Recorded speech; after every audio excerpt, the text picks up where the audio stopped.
The star twisted and contorted, and Chief Engineer Telvari had never felt so close to death. The scene before him was both magnificent and terrifying. The surface of Novalis' star boiled with fury, rings of plasma extending hundreds of kilometers into space. The observation platform's protective shields, like the specialized lenses protecting each of Telvari's 4 eyes, blocked the deadly radiation and heat. But now the shields were about to collapse, and after that, no, he didn't even want to think about it. "All stabilization protocols have failed, Chief Engineer," reported his assistant Learsalon, the tremor in his voice reflecting the gravity of their situation. 19 standard hours until the Nova event begins. Management calculates that only 47% of the planetary evacuations in the system can be completed. Telvari's inner eyelids flickered rapidly, a typical response of his species when under stress. Half of the 16 billion living beings on the 8 planets in the Thoth system, including his own family,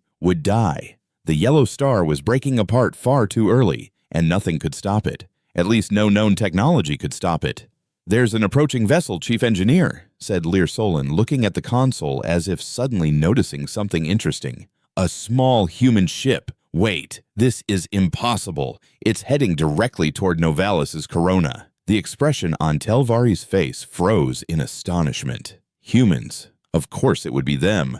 They had only been in the galaxy for 87 standard years, but they had already gained a reputation as the most complex and contradictory species. They appeared weak, soft-skinned, clawless, armorless, almost fragile compared to the graceful races of the Galactic Union. And yet, they consistently accomplished the impossible. When Telvari zoomed in the viewer, he saw that the human vessel was incredibly just a few thousand kilometers from the erupting surface of the star. No known technology could survive this close. "Open communication with them," he commanded, his voice carrying both doubt and desperate hope. After the communication channel opened, a human face appeared, dark-skinned, short-haired, with an impressively calm expression. "Thoth Station, this is Captain Amara Miller of Earth's Solar Protection Unit. We've come to help." There was a word in Telvari's language, krevta, meaning rational suicide. He couldn't think of a better word to describe this situation. "Human Miller," he said, trying to keep his voice as diplomatic as possible. "We appreciate your offer of assistance, but in the current circumstances, any intervention from your vessel will be ineffective. The stellar collapse has begun. Even our most talented astrophysicists couldn't find a solution." The human on the screen merely smiled. It was a strange response. Telvari's species didn't smile, but like many species in the galaxy, he had learned to understand human facial expressions. "You're lucky we're not astrophysicists, Chief Engineer. We are fire dancers." Telvari stared in bewilderment. The human seemed unaware that what she was saying made no sense at all. "Fire dancers?" The human nodded. "Solar mass plasma manipulators. In simple terms, we can control stars." The claim was so absurd that Telvari momentarily thought there was a problem with the translation matrix for human language. Controlling stars? Even if technically possible, this would require technology hundreds of thousands of years advanced. And humans. Humans hadn't even colonized their own solar system yet. "Our crew is deploying. You can watch the operation from your observation platform," said Miller. "However, I should warn you, what you're about to see might be disturbing." The communication cut off, and Telvari blinked his lower eyelids in astonishment. Then, he turned to the viewer and began to watch the most incredible thing he would ever see in his life. Small, single-person capsules shot out from the human ship, speeding directly toward Novalis' deadly corona. According to every law of physics he knew, these capsules and the humans inside them should have vaporized instantly. What are they doing now?" whispered Learsolon, horrified.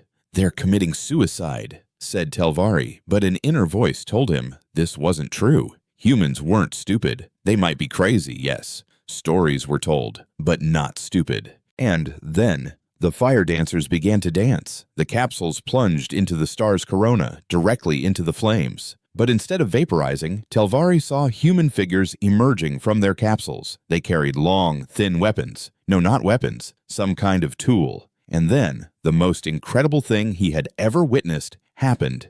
A human, their protective suit glowing like molten fire, swung the tool in their hand as if in a dance move. And the star responded to them. A massive solar flare coiled in a ribbon around the human dancer, as if the laws of physics had been temporarily suspended. The sensors at Telvari's workstation went crazy. "Impossible," he whispered. "These energy levels, no organism could survive." But the humans were alive. Not just surviving, they were dancing with the star's energy. "Chief Engineer," said Learsalon in amazement, "a message is coming to the station from a human." Telvari turned. "How? They're inside the star." "I don't know, but the message is coming directly to our communication protocol. I'm showing it on screen." A human woman's face appeared, looking out from inside a heavy helmet. Behind her, plasma waves collided with a brightness that even the viewer couldn't capture. Yet the human looked calm, almost joyful. "Toth Station, Dancer Maya here. Informing the teams, we've detected the core collapse. Initiating the milking method." The screen went dark. Learsalon looked at Telvari.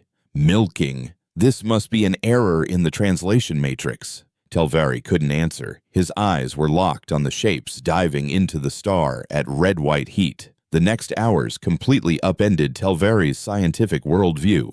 Humans, these weak, soft species new to the galaxy, could survive inside a deadly star. Moreover, they could interact with it. The screens at the station showed data never seen before and previously unimaginable. "Report coming in from Toth Central," said Learsalon, looking from his console as if he'd discovered something incredible. "The instability in the star is slowing down. Pressure in the core is decreasing. Is Novalis becoming stable?"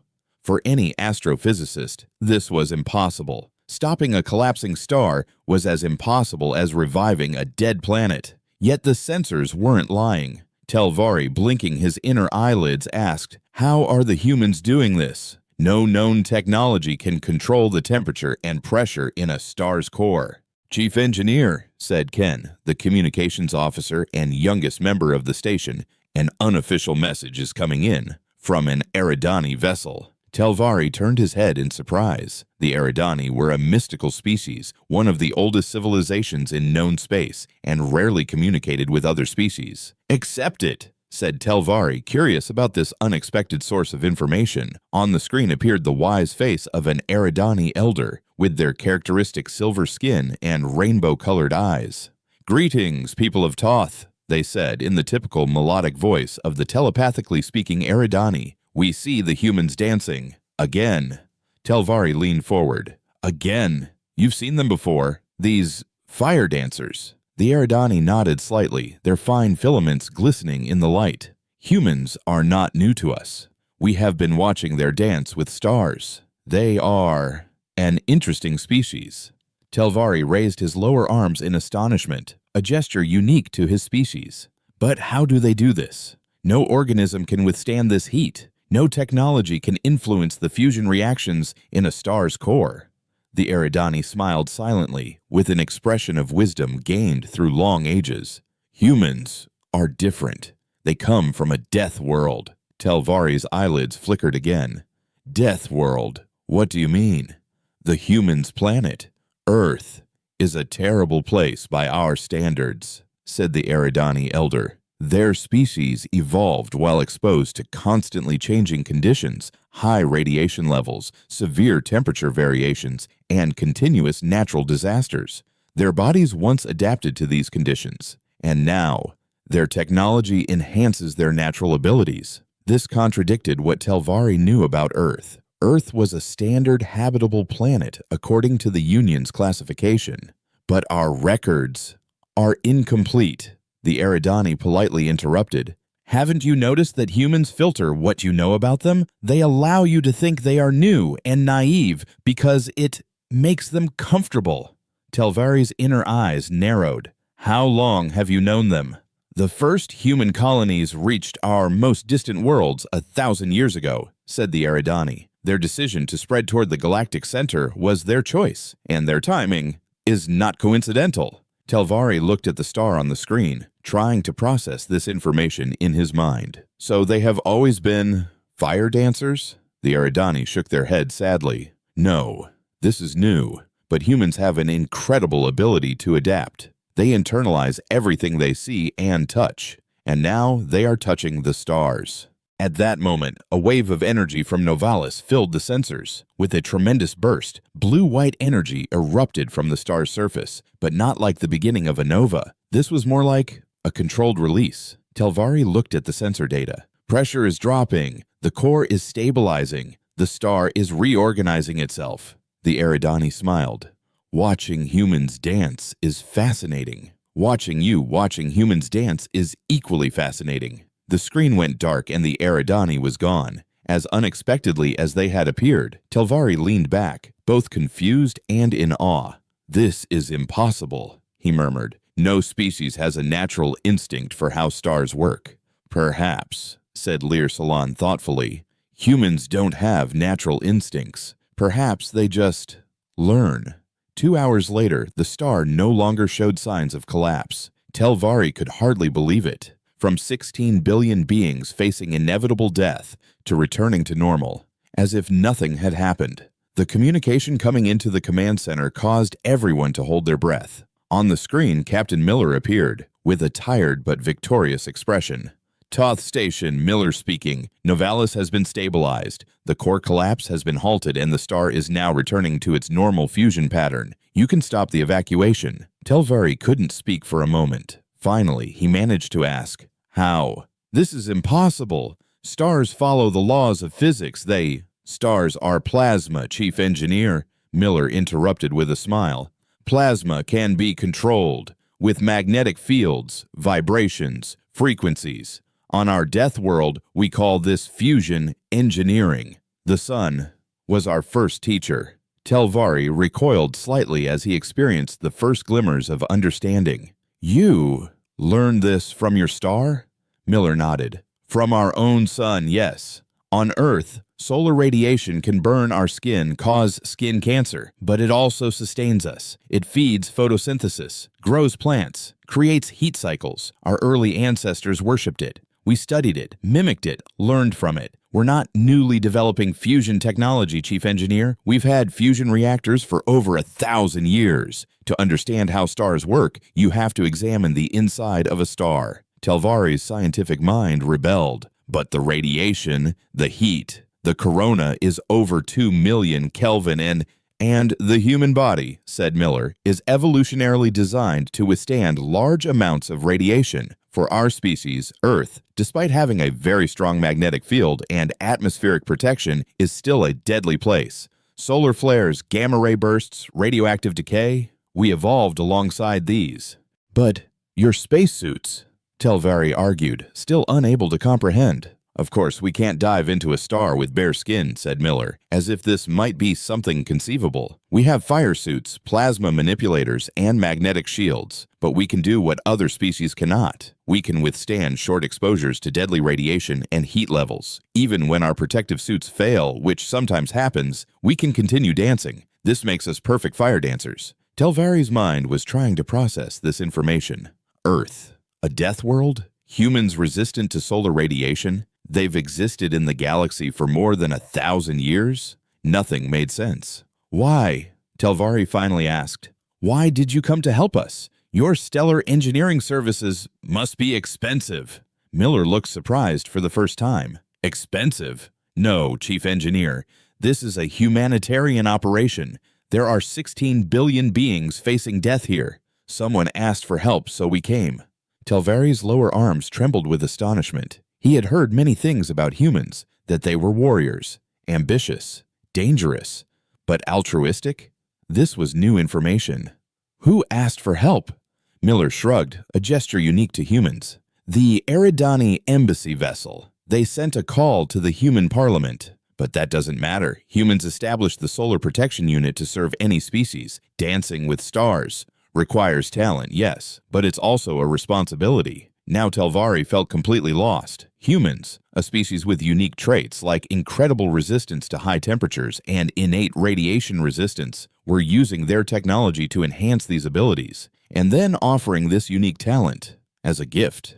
"The crew is returning to the ship," said Miller. "Monitoring teams will stay in the system for a few more standard days to ensure the star is completely stabilized. Is there anything else we can help you with, Chief Engineer?" Telvari blinked his lower eyelids several times, unable to find words. No, yes, we are grateful. Miller smiled, and Telvari was once again impressed by the variability of human facial expressions. Gratitude isn't necessary, but it's appreciated. Please report your situation to the Union. The Solar Protection Unit stands ready to assist other species in similar situations. The screen went dark, and Telvari met the silent gazes of his staff. None of them spoke. What could they say? They had witnessed the most incredible event of their careers, perhaps their lives. "Science team," Telvari finally said, trying to prevent his voice from trembling. "Begin with the sensor records. We need everything for analysis." "Chief Engineer," said Lear Salon hesitantly, "should we study the human dance technology?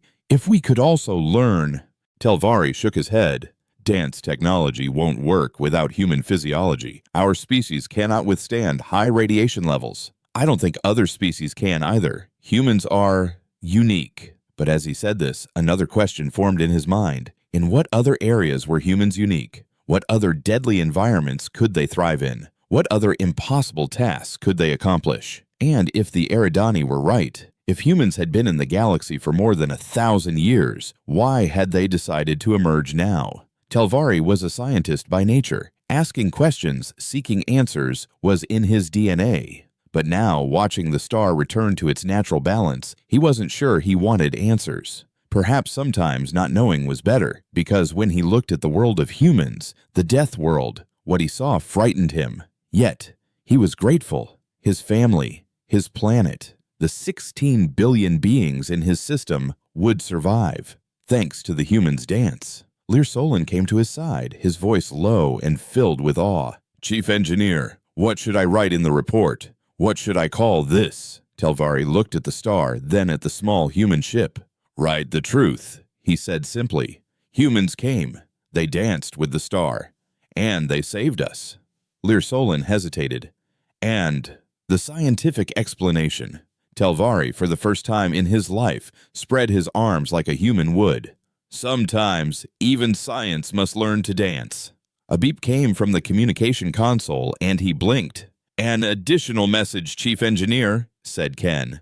"From the human captain." Telvari nodded, and Miller's face appeared on the screen, her crew working in the background. "One more thing, Chief Engineer. You might be interested. The Solar Protection Unit is looking for interns from other species. You can't join the dance, but you can learn. If you'd like to consider it." Telvari's eyelids flickered in surprise, but he found himself smiling. Humans, creatures from a death world, were offering to teach him to dance with death. And the strangest thing was, he was considering it. The human ship made one final orbit around Novalis's stabilized atmosphere and then jumped to hyperspace, leaving behind a surviving star system and hundreds of unanswered questions. Telvari returned to his office, his once precious scientific certainties shattered. On his desk, at his workstation, a note had been left, written on real paper, a rare substance. When he opened it, he found 3 simple words in human handwriting: "Keep on dancing." And Telvari felt an emotion his species did not display: